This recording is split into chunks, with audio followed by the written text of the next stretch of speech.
When you're creating content on your Google site, you can add any of the main features at the top or the longer list here of different items that you can add. But to start off with, while you're getting your confidence up, using the layouts is probably the best bet as it gives you pre-programmed options. Now, there's 6 different ones here and they're made up of combinations of placeholders and text box. So I'm going to take this one to begin with. By clicking that, it automatically puts in a full large box, which is outlined in blue, that takes up a whole row of my web page. It's put in a nice sized placeholder, it's put in a title row, and it's put in a text box for me to add content to. So this is all about the dark side. So I'm going to make this one into Darth Vader. And now I could add a bit of text about him.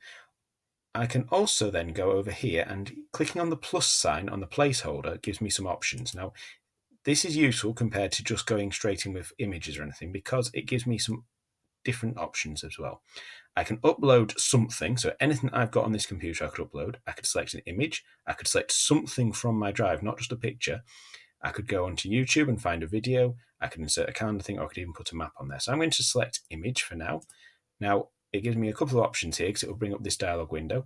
One is that if I know an exact URL of an image, I can just put it in there and it will find that image. I could go to Photos or My Google Drive for stored images that I've saved, or I've also got the power of Google, so I can use an image search straight away.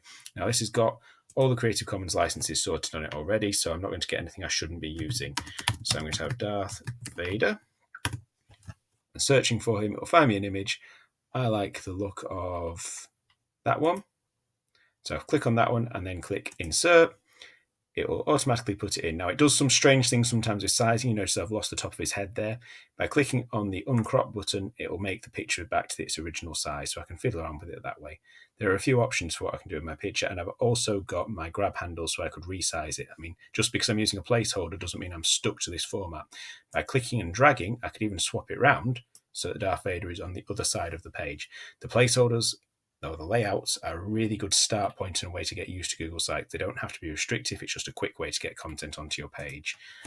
Call him Dark Lord of the Sith likes black capes. So there we go. That is one of the layouts. Other layout options include 2 placeholders with titles underneath. That's quite a nice, useful one. There's another one where you get a larger image or a larger placeholder and 2 small ones. That's really good if you're trying to put together pictures or a gallery of things. We've got 3 small pictures with text underneath them. We've got 2 very small items and text next to them, and there's 4 very small placeholders and very small little bits of text underneath them. This one with the 2 is a really nice sized one because each one of these will be a normal size YouTube video. So if you wanted to put YouTube videos in there, you could do, and they would be at the right size. You wouldn't start losing bits of them off the edges.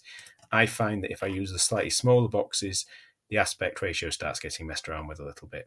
But again, anything you click on is draggable. You can take these bits and switch them around. You can slide them into different places. You see the blue arrow and the blue line, so it's showing me where I can put these.